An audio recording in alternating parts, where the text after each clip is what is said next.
इस वीडियो के अंत तक आपको इस पाठ से संबंधित संपूर्ण जानकारी व प्रश्नों के लिखित उत्तर मिलेंगे। नमस्कार सभी को, हिंदी कला केंद्र में आपका स्वागत है। अगर आप इस चैनल पर नए हैं तो पहले इसको सब्सक्राइब करें व बेल आइकन को दबाना ना भूलें ताकि नए वीडियो का नोटिफिकेशन सबसे पहले आपको मिले। बच्चों, आज हम पढ़ने जा रहे हैं हमारी हिंदी की पुस्तक सारंगी का पाठ 8, जिसका शीर्षक है खतरे में सांप। खतरा यानी जब कोई मुसीबत आ जाए तो क्या करना चाहिए। ये देखो बच्चों, आपको अगर अचानक ऐसे सांप दिख जाए तो क्या करोगे? बोलो, तुरंत वहां से भाग जाओगे, है ना? लेकिन अगर सांप को किसी चील से या आग से या अचानक कोई खतरा आ जाए तो उसको क्या करना चाहिए? ये जानने के लिए चलिए बच्चों आज की इस मजेदार कहानी को शुरू करते हैं। खतरे में सांप। सारे जानवर इकट्ठे हुए थे। इकट्ठे यानी एक जगह पर आए थे सारे जानवर, जंगल में रहने वाले। ये देखो, चीता, बंदर, मगरमच्छ, सब लोग आए, भेड़िया। बात चल रही थी कि खतरे में अपनी जान कैसे बचाएं। सब लोग मिलकर ये बात कर रहे थे कि अगर खतरा यानी अगर कोई मुसीबत आ जाए तो अपनी जान को कैसे बचाया जाए। देर तक बहस चली। बहस का अर्थ है आपस में बातचीत, जिसमें उन्हें बहुत समय लगा। तो बहुत देर तक बातचीत चलती रही कि अगर अचानक कोई खतरा आ जाए तो अपनी जान को किस तरह से बचाया जाए। अंत में सबको बंदर की सलाह ठीक लगी। जब बहुत सारी देर तक बात हुई तो अंत में सबको बंदर की सलाह ठीक लगी। सलाह यानी बंदर ने जो राय यानी एडवाइस दी वो सबको अच्छी लगी। बंदर की एडवाइस क्या थी? बंदर की सलाह थी कि खतरे के समय सिर पर पैर रखकर भागना सबसे अच्छा है। तो बच्चों, सिर पर पैर रखकर भागना ये एक मुहावरा है जिसका अर्थ है बहुत तेजी से भाग जाना। अगर आपके सामने भी कोई भी मुसीबत आ जाती है, कहीं डर लगता है या अचानक आपको किसी सांप का या किसी कुत्ते का सामना करना पड़ जाए तो क्या करते हो? तुरंत वहां से भाग जाते हो। तो बंदर ने सलाह दी कि कोई भी खतरा आ जाए जीवन में तो सबसे पहले क्या करना है? सिर पर पैर रखकर भागना, यानी बहुत तेजी से वहां से भाग जाओ। तो यही सबसे अच्छी सलाह लगी। बातचीत समाप्त हुई और सारे जानवर अपने अपने ठिकाने चले गए।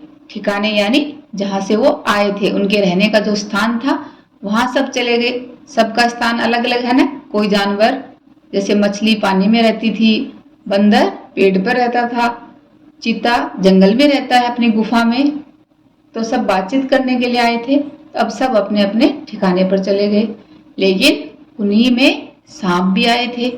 सिर्फ सांप एक दूसरे का मुंह ताकते देर तक वहीं बैठे रहे। एक दूसरे का मुंह ताकना यानी दूसरे पर आश्रित होना। तो सांप क्यों बैठे रहे वहां पर? क्योंकि जब बंदर ने कहा, क्या कहा बंदर ने? सिर पर पैर रखकर भागना सबसे अच्छा है। तो सांप ने सोचा कि हमारे तो पैर ही नहीं है, तो हम क्या करेंगे?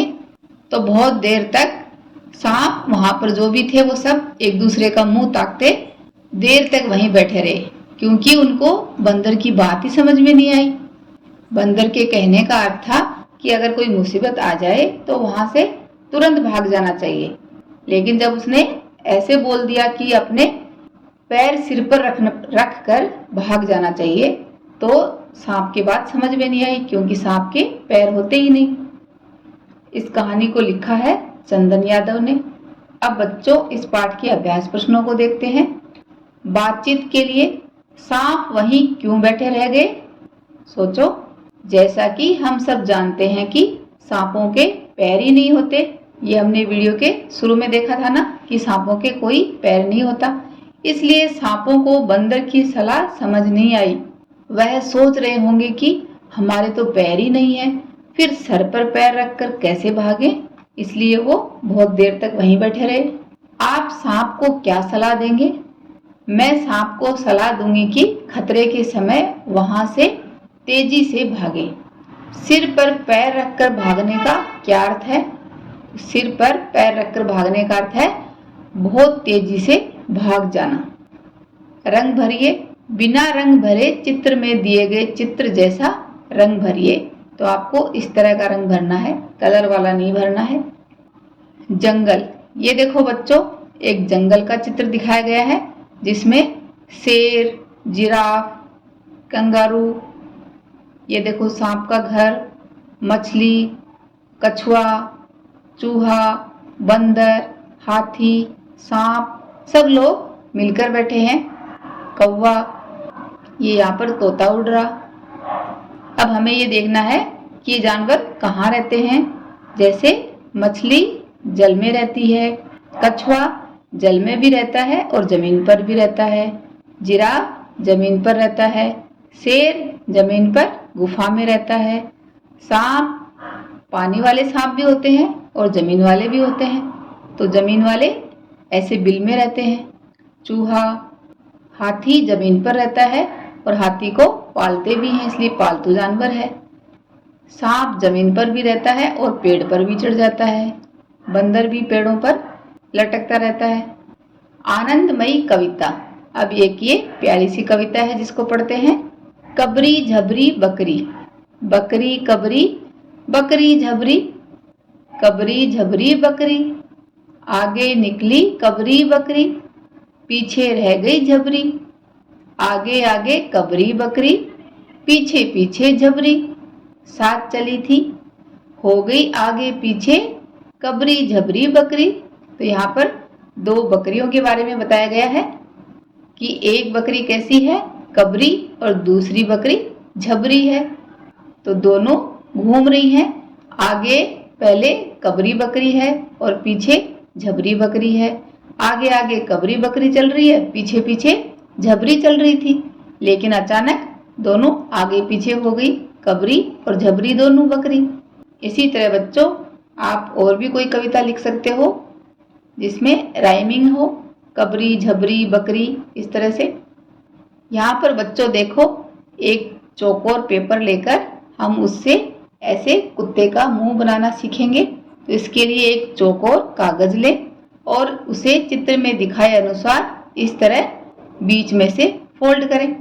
आपको एक तिकोना कागज मिलेगा। जब आप इसको यहाँ से पकड़कर फोल्ड करोगे तो इस तरह का तिकोना हो जाएगा। उसे चित्र के अनुसार टूटी रेखा पर दो छोटे तिकोनों में मोड़े, इससे दो कान जैसे बन जाएंगे। यहाँ से ये लाइन दोनों को यहाँ से ऐसे मोड़ोगे तो इस तरह ऐसे कान बन जाएंगे। नीचे वाले तिकोने को ऊपर की ओर थोड़ा सा मोड़ लें। ये जो तिकोना है इसको थोड़ा सा ऊपर की तरफ मोड़ लें तो ऐसे बन जाएगा। इससे कुत्ते का मुंह बनेगा। उसके बाद इस कुत्ते के चेहरे पर कलम या रंग से आंखें और मुंह बना दे। तो ये देखो कुत्ते का चेहरा तैयार है। इसे बनाकर देखो। शब्दों का खेल, आओ र पहचाने, देखिए और बोलिए र से क्या क्या शब्द हैं।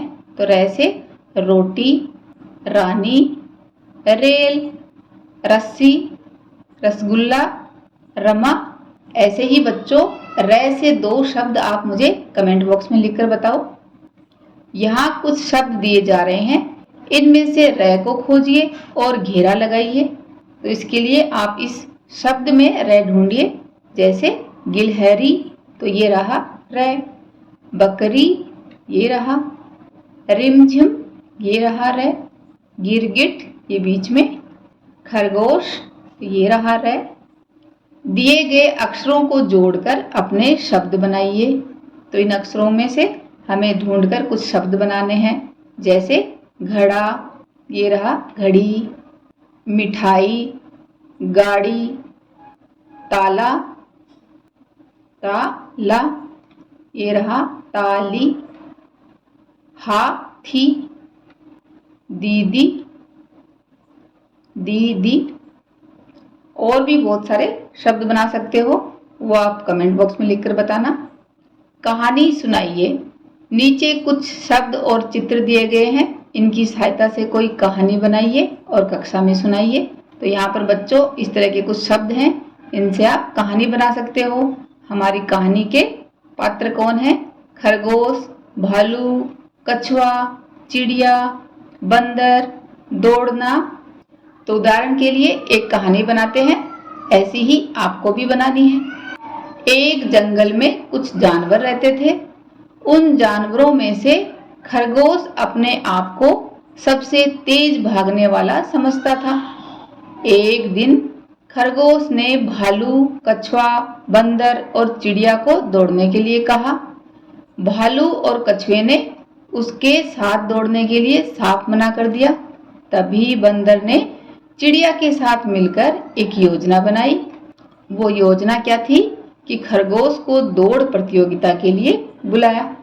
बंदर जानता था कि वह खरगोश से जमीन पर भागने में कभी नहीं जीत पाएगा, इसलिए बंदर ने ऐसा रास्ता चुना जिसमें पथरीली जमीन और बहुत सारे पेड़ थे। तय समय और स्थान पर सभी जानवर दौड़ देखने के लिए पहुंच गए। चिड़िया को रेफरी बनाया गया था ताकि वह सही विजेता का फैसला कर सके। दौड़ से पहले खरगोश को अपनी काबिलियत पर बहुत घमंड हो रहा था, पर जैसे ही दौड़ शुरू हुई और पथरीले रास्ते की वजह से बंदर उससे आगे निकलता गया। साथ ही बंदर ने पेड़ों की सहायता से कम समय में दौड़ पूरी कर खरगोश को हरा दिया। उस दिन के बाद खरगोश ने कभी अपनी काबिलियत पर घमंड नहीं किया और सबके साथ मिलजुल कर रहने लगा। बच्चों इस पाठ को एक बार फिर से पढ़ें व समझें। अगर सांप के पैर नहीं होते तो वह चलता कैसे है, इस बारे में अपने घर के बड़ों से पता करें। आपके हिसाब से जानवरों को मुसीबत के समय में क्या करना चाहिए, ये बात आप मुझे कमेंट बॉक्स में लिखकर बताना। सुझावों व सुधारों के लिए कमेंट बॉक्स में लिखें। अगर हमारे वीडियो बन ही रहे हैं आपके फेवरेट, तो फिर क्यों ना करें इनको लाइक, सब्सक्राइब और रिकमेंड। हमें और बेहतर बनाने के लिए आप कर सकते हैं कमेंट। धन्यवाद।